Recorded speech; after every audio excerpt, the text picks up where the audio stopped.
Bom dia a todos. Primeiramente, quero agradecer o convite da Aves aqui, à cidade de Campinas, para poder participar desse importante debate, que é tema, é atual e se nada fizermos, o estado de São Paulo como um todo sofrerá as consequências. A maior economia do país, ela não pode sofrer a consequência por falta de água. Então a gente agradece o convite, cumprimento a mesa, o presidente Alceu Bittencourt, o colega Alceu Segemark, o Antônio César, o Ricardo, o Nelson Rodrigues, que são debatedores também, e essa oportunidade. A Ana, ela tem uma definição sobre a escassez da água, escassez hídrica, que eu acho bem interessante. Ela fala que a humanidade usa a água doce como se fosse um recurso infinito, mas não é. O desperdício, a poluição, os desmatamentos, os maus usos, tudo tem contribuído para que a disponibilidade de água venha diminuindo. Então, ou seja, não é simplesmente a falta de chuva, é um conjunto de ações que faz com que ocorra essa escassez hídrica. E todas elas são relacionadas aí nesse texto, que eu acho que é bem interessante, eu particularmente compartilho muito com ele. Aí tem a distribuição da água no mundo, que já foi falado pelo professor Benedito Braga, que aí ele é doutor no assunto, mas só para salientar o que ocorreu. A gente, da água disponível no mundo, só 2,5% da água, como foi falado, ela é água doce. 68, quase 69% está na calota polar. Em outros reservatórios, 0,9%. Subterrânea, 30%. E rios e lagos, 0,3%. Então, a água disponível facilmente para a gente que está nos rios e lagos é muito pouca água.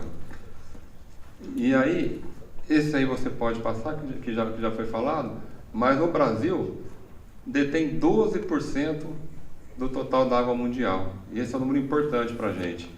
E a região norte apresenta 68% do total dos recursos hídricos no Brasil. Ou seja, onde tem pouca gente tem muita água, e onde tem muita água tem pouca gente. É o que foi bem dito aqui pelo professor. A distribuição da água, ela está inadequada. Então, aí teria que ser política de governo para fazer como a gente faz para fazer com que essa água fique distribuída adequadamente. E outro dado muito importante também é que, segundo a Unesco, no relatório que ela falou sobre incerteza e risco de 2012, ela fala que o estresse hídrico é 1.700 metros cúbicos por habitante por ano. Escassez hídrica, 1.000 metros cúbicos por habitante por ano. E escassez absoluta, abaixo de 500 metros cúbicos por habitante por ano. Veja São Paulo, no período seco. Alto Tietê, 200 metros cúbicos por habitante por ano. E a bacia do PCJ, no qual Campinas está inserida, 400 metros cúbicos por habitante por ano. É muito pouca água, comparado a áreas desérticas. Então, a situação é crítica. É crítica por tudo que está sendo apresentado aí e pelo que preconiza esse relatório da Unesco. Pode.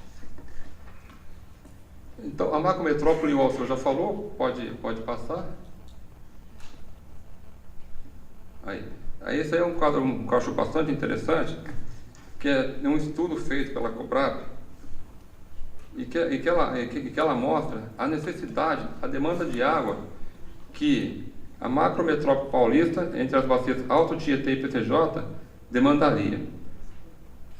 Até 2035, precisaria de mais 16 metros cúbicos por segundo no Alto Tietê.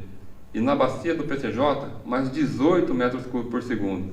E o total da macrometrópole, que compõe lá as unidades gerenciadoras, as 4 regiões, os 3 aglomerados, ela precisaria de mais 60 metros cúbicos por segundo.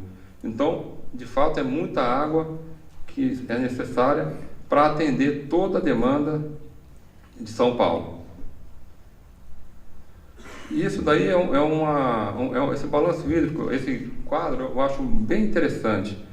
E por quê? Porque foi feito um estudo pela Cobrap também, em 2013, foi apresentado para a gente, o plano diretor de aproveitamento de recursos hídricos, e na simulação feita, referente à escassez hídrica, no período de 51 a 56, esse período de 51 a 56 foi considerado o período mais crítico da história.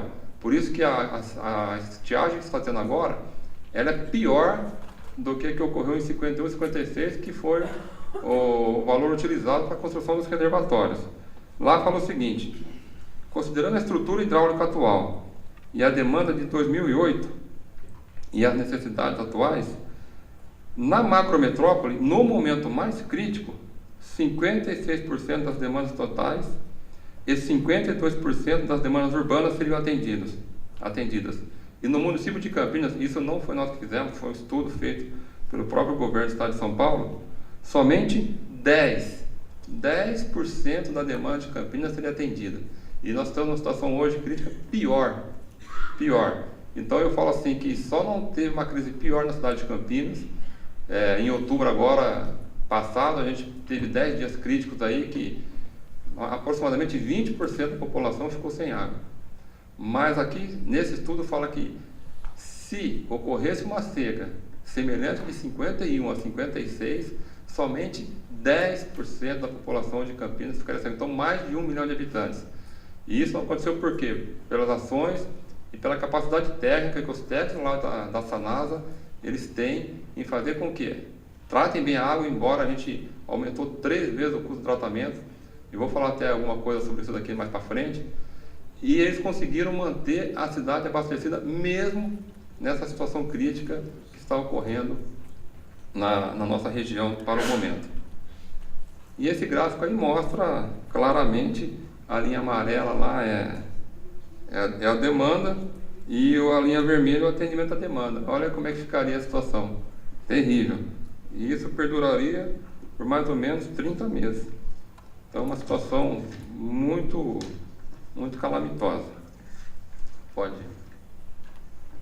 E aí, a bacia do rio Piracicaba, Capivari e Jundiaí, a região Campinas, ela fica bem no centro, pode passar o outro, e inclusive bem no centro da região metropolitana. Então, Campinas é uma cidade estratégica, tanto para a bacia quanto para a região metropolitana. Ela é central a bacia e central a região metropolitana de Campinas.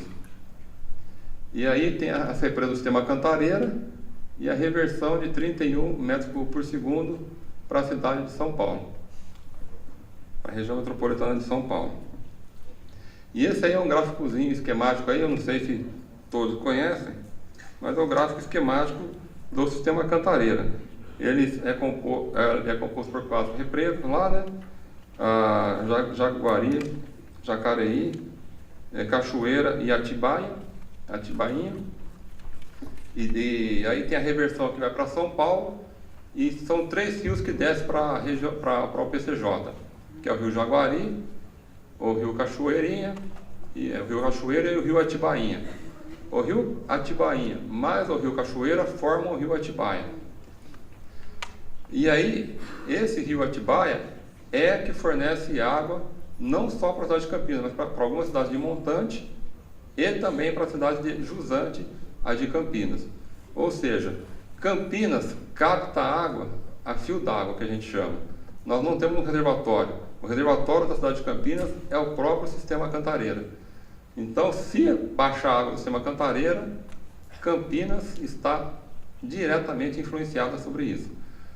E o que ocorre? Muitas vezes as pessoas falam, mas por que Campinas não faz um racionamento?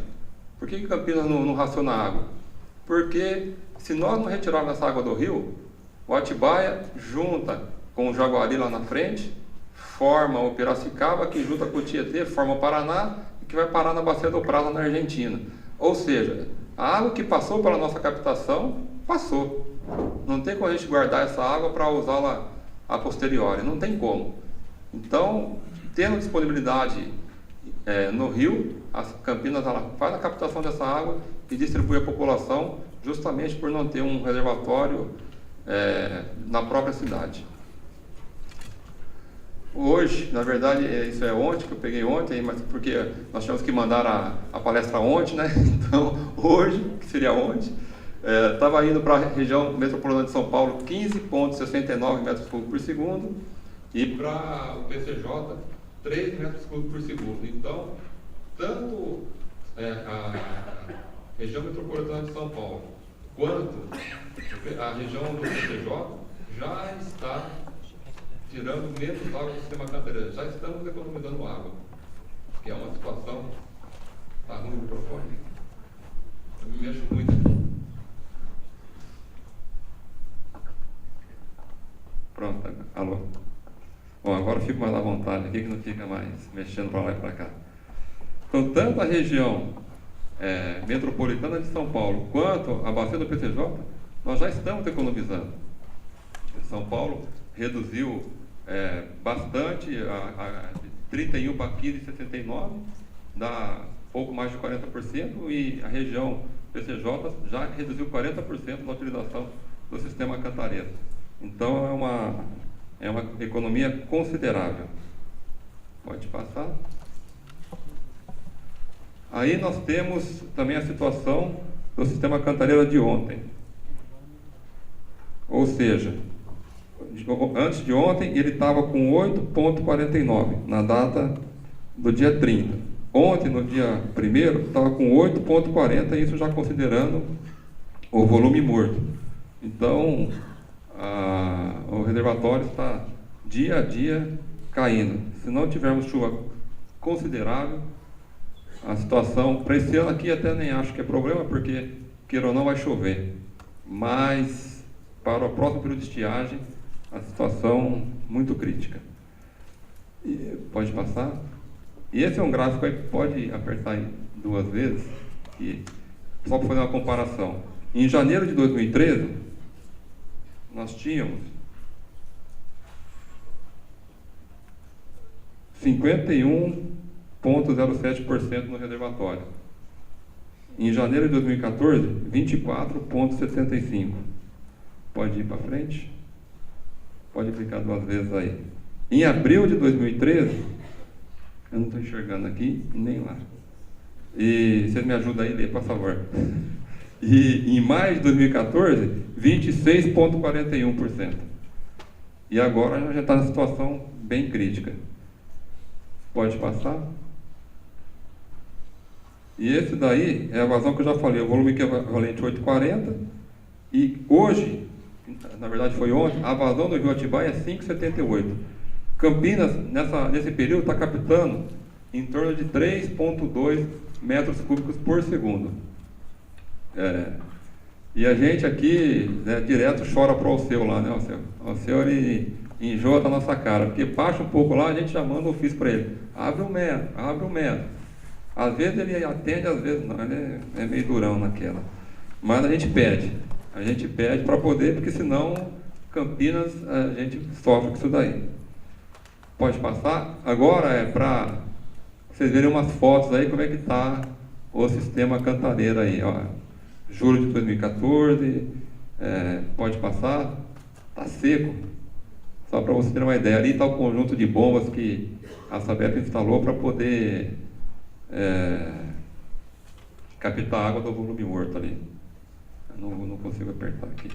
Aqui, ó. Isso aqui é o conjunto de bombas que a Sabesp instalou para poder pegar água da reserva técnica, na verdade, né?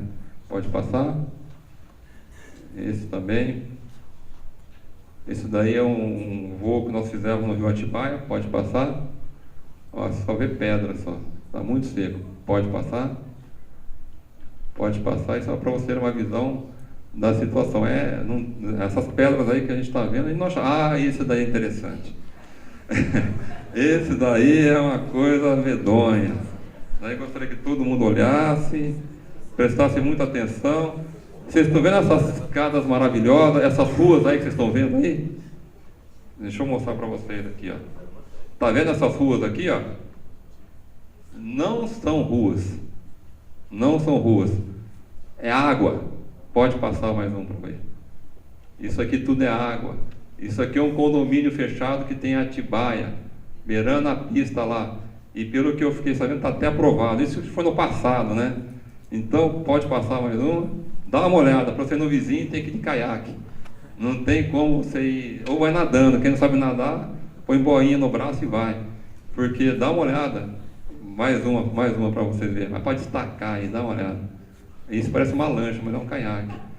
Então, quer dizer, dá uma olhada a situação. Isso aí é aqui em Atibaia, tá pertinho, ele chamou até de Veneza Atibaiense, porque, pô, um cara fizeram um condomínio desse e só a casinha. Então, acho que agora não aprova mais, né? Acho, né? Mas não deveria nem naquela época. Então, a situação é crítica. A gente, nesse voo que nós fizemos, né, juntamente com o DAE, a gente identificou essa situação, hein? Pode ir para frente. Aí tem a represa de Duas Pontes no Camanducaia, que o Alceu já falou também, não vou repetir para não ficar cansativo, mas são duas represas importantíssimas para a nossa região. Como bem disse lá, essa região, essas duas represas, se não fizer o sistema adutor, ela não tem capacidade de atender a região de Campinas. Então, Valinhos, Vinhedo, Itatiba, Atibaia, Campinas ficariam sem a utilização dessa represa, mas com o sistema adutor, que foi uma das demandas da cidade de Campinas, poderá ser utilizada também por Campinas. Pode passar. Isso daí é só a localização de que elas estão. E aí ações que o governo municipal, lá em Campinas, nós fizemos para poder enfrentar essa crise aí. E aí tem algumas ações que pode passar aí. A gente está atuando junto à Câmara Técnica de Monitoramento Hidrológico, que a gente visou a paralisação das pequenas centrais hidrelétricas. E o que é essas PCHs aí? O que acontecia? A PCH, ela de fato, ela não interfere para a gente na operação quando está o rio cheio, porque ela não tira água do rio. Ela opera com água de passagem. Só que para virar a turbina, tem que ter uma vazão mínima do rio. Então eles tinham um canal lateral lá, 2, 3 quilômetros, nem sei, não lembro qual o tamanho dele lá, mas é grande, que para gerar energia eles fechavam a comporta, enchiam esse canal, aí depois abria a comporta e gerava energia. Então você imagina nesse movimento que acontecia com o rio a jusante da represa, onde é localizada a captação de Campinas. Secava. Então a vazão do rio estava com 7, 8, parava para fazer a operação da represa, eu tinha que parar a captação. Aí nós conversamos com o pessoal da CPFL e eles entenderam e pararam, juntamente com o apoio do pessoal do DAE, que também interferiram lá. Aí o prefeito Jonas Donizete, né, e a direção da Sanasa, mais a Ana, né, fizemos várias reuniões com a Ana para poder pleitear o aumento da vazão lá para Campinas, né? E aí a gente também está trabalhando junto sempre pedindo muito, que até já foi citado também pelo Alceu, a represa de Pedreira, que ele já até falou o valor aí também, e o sistema adutor, que ele também já falou o valor que está escrito aí. E uma coisa que ele não falou e que a gente está também pedindo bastante, e que o governo do estado já também pediu junto ao governo federal, naquelas ações lá que ele pediu algum dinheiro, o dinheiro para a construção do sistema adutor emergencial, que vai sair de Jaguari, do rio Jaguari, até o rio Atibaia. Ou seja, lá onde vai ser inundada a represa de Pedreira, tem uma usina, tem uma PCH lá que chama Usina Macaco Branco. Essa usina Macaco Branco, ela também não está operando, por causa que parou as operações das PCH, só que ela tem água lá. E aí o governo do estado, ele fez um anteprojeto para tirar a água dessa PCH, 1,5 metros cúbicos por segundo, e levar até a captação de Campinas. E com isso, ela vai dar um alívio para a gente, porque no momento crítico, se nós tivéssemos ali em torno de 1 metro cúbico a mais, naqueles 10 dias, já resolveria o nosso problema. Como a gente não teve essa oportunidade, então Campinas sofreu. Em tendo uma adutora dessa para uso emergencial, a gente consegue fazer, a gente tem redundância no abastecimento. Quando nós não conseguimos tirar água do rio Atibaia, a gente pode tirar água do rio Jaguari. Então, essa é uma obra importantíssima, que aí o Alceu não falou nada aqui sobre ela, depois eu vou perguntar para ele ao pé do ouvido, né, Alceu? Você vai me responder como é que está essa situação aí. Aí a gente fez a obra de desassoreamento na captação do rio Atibaia, a gente implantou sistema de cloração auxiliar nas zetas. Para vocês terem uma ideia, a gente dosa na pré-cloração em Campinas, a média é 14 ppm de cloro. Então, o que é um ppm? É uma parte por milhão, 14 ppm. Saiba vocês que, na crise, a qualidade da água estava tão ruim, mas tão ruim, o nível de nitrogênio amoniacal subiu tanto, mas subiu tanto, que nós dosamos 200 ppm de cloro para fazer a pré-cloração.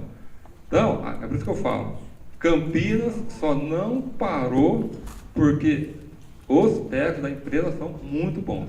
Eles conseguiram achar métodos para poder fazer o tratamento dessa água. Então, você imagina que Jundiaí, por exemplo, na pré-cloração ele põe 0,2 ppm. Então, nós aplicamos 1000 vezes mais do que Jundiaí. Então, só para ter uma ideia. E a água do rio é complicada. Então, só para vocês terem noção de a criticidade da situação. A gente fez estoque de estratégia de produto químico, porque aumentou muito o consumo. Fizemos um plano de racionamento, que graças a Deus não precisamos aplicá-lo. Né? Programa de controle de metas, a gente fez programa de controle de perdas, nós fizemos a revisão de metas e a revisão do plano de segurança de água. A meta nossa era trocar 70 km de rede por ano. A gente tem 1000 km de rede de cimento amianto, que é onde tem a maior fuga, maior perda. E para falar em perda, Campinas, entre as cidades com mais de 500 mil habitantes, cidades de grande porte, é a cidade que tem o menor índice de perda. Nossa perda em Campinas é 19,2%. Então isso é para ter orgulho mesmo. E a nossa meta é baixar para 15%. Estamos investindo 500 milhões de reais para isso. A gente tem 4 cartas de consulta no governo federal, uma para água, uma para saneamento e 2 para controle de perda. Totalizando essas cartas, 920 milhões de reais. 500 milhões é só para controle de perda. Então, é custoso, mas é necessário. Outras ações que nós fizemos, ações de controle, monitoramento quantitativo da vazão do rio Atibaia, né? E a gente fez um sobrevoo juntamente com a DAE também, e detectamos 61 pontos que estão sendo analisados pelo DAE. Gestão entre DAE e Câmara-Terra, visando otimizar a operação da rede telemétrica e intensificação do programa de qualidade de água bruta. Ações de caráter institucional, nós fizemos desenvolvimento da campanha de conscientização de uso da água através de todos os meios de comunicação. A Sanada foi muito questionada, por que vocês não fizeram igual a Sabesp? Que a Sabesp deu um desconto de 30% para quem economizasse 20% da água. Se nós dessemos um desconto de 30% para quem economizasse 20% da água, estaríamos sem tratar água, porque o custo quase triplicou do tratamento. E não tinha como dar o desconto, porque senão a gente não teria condição de fazer o tratamento da água. E só que também a gente agradece a população de Campinas, que tiveram muita consciência e economizaram 20% também. Embora não tivesse desconto nenhum, economizamos 20% de água na cidade de Campinas. Então, é uma economia também significativa, isso pela consciência da população. E tivemos ações de caráter coercitivo, que é a aplicação de uma lei de estiagem, que nós temos lá, e a gente recebeu 10.182 chamados, 5.000 consumidores foram orientados, 92 notificados e 7.795 imóveis fiscalizados. Não tem nenhuma multa? Não tem nenhuma multa, porque o objetivo não é multar, o objetivo é conscientizar. Porque se todo mundo pagar a multa, todo mundo tem dinheiro, todo mundo pagar a multa, o que vai acontecer? Não vai ter água. Então a importância não é a multa, a importância é a pessoa usar a água racionalmente. Isso que é importante. E pode ir para frente. Pacote de medidas anunciadas pelo governo, nós temos algumas ações que o Plano Municipal de Recursos Hídricos, que também já desenvolvido pela Secretaria Municipal do Verde, o Programa de Recuperação de Nascentes e Mata Ciliar, que também é um projeto que já tem 2 pilotos. Política Municipal de Pagamento por Serviços Ambientais, estilo que Extrema fez, Campinas está fazendo também. Regulamentação no âmbito municipal da água de reuso. Campinas foi a primeira cidade a ter algum regulamento sobre água de reuso, e isso foi uma resolução conjunta entre a Secretaria Municipal do Verde e também a Secretaria Municipal de Saúde, porque nós temos 2 estações lá que a gente chama de EPAR, que é a Estação Produtora de Água de Reuso, que dá uma qualidade no efluente de 99%, né? É uma qualidade muito boa. Assim, se alguém tiver interesse aqui, a gente convida para conhecer, porque até foi alvo de uma reportagem que passou na quarta-feira passada no Jornal Nacional. Então, não sei quem viu a reportagem, ela passou, até eu ia trazer para apresentar para vocês aqui, mas o tempo era curto, então não teve como. Mas, se alguém viu o Jornal Nacional, aquela água que mostrou lá limpinha, aquela estação, é a da Sanada, é muito bacana. E aí a gente está ampliando a troca de rede, né, que eu falei de 70 para 140 quilômetros. A gente está em convênio com o Corpo de Bombeiros. Esse convênio com o Corpo de Bombeiros, eles estão utilizando água de reuso. A Sanada licitou agora 5 reservatórios. A Sanada vai instalar no Corpo de Bombeiro e vai disponibilizar água de reuso para eles lá, sem custo para o Corpo de Bombeiro. A Sanada trabalhando para que não haja a falta d'água na cidade. E a ampliação de água bruta, né? A gente está estudando um reservatório próprio para a cidade de Campinas, embora a gente dependa também do Cantareira, que se não encher lá também não enche o nosso, mas a gente está estudando um reservatório para a cidade de Campinas para poder suportar no mínimo 77 dias sem água, né? Com baixa vazão. E por que 77 dias? Porque 7 é cabalístico, sei lá o quê? Não. 77 dias é porque 77 dias foram os dias que Campinas precisou recorrer ao DAE para pedir aumento de vazão no sistema Cantareiras. Então, como essa seca é pior do que a de 56, está sendo a pior de todos os tempos. Espero que não tenha pior do que essa aí. Então, se a gente conseguir 77 dias de abastecimento de água lá para a gente, é o suficiente. Por isso que é o número 77 dias. Você pode ficar tranquilo que a gente não foi supersticioso para escolher esse número, não. Monitoramento do Joatibaia, que eu já falei, fonte alternativa de água, ampliação de reservatório de água tratada. Nós estamos, vamos construir 30 reservatórios de água tratada. 25 já está com projeto, 5 já foram licitados já. Inclusive já foi feita a abertura da licitação, só falta homologar a licitação, porque agora tem os prazos recursais, e aí a gente vai ter uma autonomia. Hoje a gente tem uma autonomia de 6 horas, né? Vai passar para 12 horas, né? Então, com esses 5 aí já vai melhorar um pouco. Pode passar que eu já falei. E aí, recarga de mananciais, que é outro projeto que a gente está querendo implantar, que também foi o motivo da reportagem. A gente quer fazer, a gente tem uma parceria com o aeroporto de Viracopos de Campinas, em que essa água que é produzida, a nossa EPAR, que é a Estação Produtora de Água de Reuso, Capivari 2, que usa tecnologia de membrana filtrante, 30 litros por segundo a gente vai mandar para o aeroporto para ele lavar aeronave, pista, e o que achar por bem utilizá-la. E o demais, o restante dessa água, desses 295 litros por segundo, a gente vai fazer recarga montante da nossa captação da ETA Capivari. Esse é um projeto. E por quê? Não faz direto? Porque a água, a gente pediu para fazer uma análise dessa água, é uma coisa interessante isso. Depois que ela passou pela membrana filtrante, nós contratamos um laboratório, não foi feito pela Sanasa, inclusive a coleta dessa água. Então o pessoal foi lá, coletou essa água e fez uma análise. Ela, sem clorar, ela só não passou em 3 parâmetros da portaria 2914, que foi cor, cloro e coliforme. Aí nós cloramos essa água. Então a cloro oxidante, ele tirou a cor, tirou o cloriforme, e aí a portaria fala que tem que ter um residual de cloro, como a gente clorou, ficou residual. Passou em todos os parâmetros da portaria 2914. Aí vocês me perguntam, então por que já não joga na rede? Porque não tem legislação para isso. E se tiver legislação para isso, claro que teria que fazer algum tratamento prévio aí para poder adequar um pouco melhor, ter uma segurança melhor.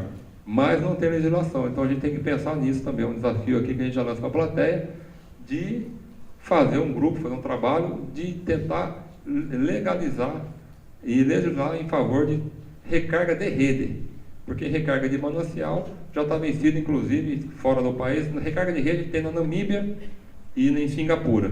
Namíbia, você vai falar, pô, mas Namíbia é na África, não sei o que, mas Singapura já não é primeiro mundo, então tem lá. E a recarga de manancial, aí tem nos Estados Unidos, aí já é mais difundido. E a Sanasa vai fazer isso já estamos preparando, já estamos licitando o projeto, já vamos contratar a obra e vamos fazer recarga de manancial. Isso na ETA Capivari, na EPAR Capivari, e também recarga de manancial. Nós temos uma estação que chama Tianhumas, que fica também, que ela é da bacia do rio Atibaia, essa da bacia do rio Capivari, e uma da bacia do rio Atibaia, em que a gente vai fazer pode passar, que eu já estou falando dessa daí.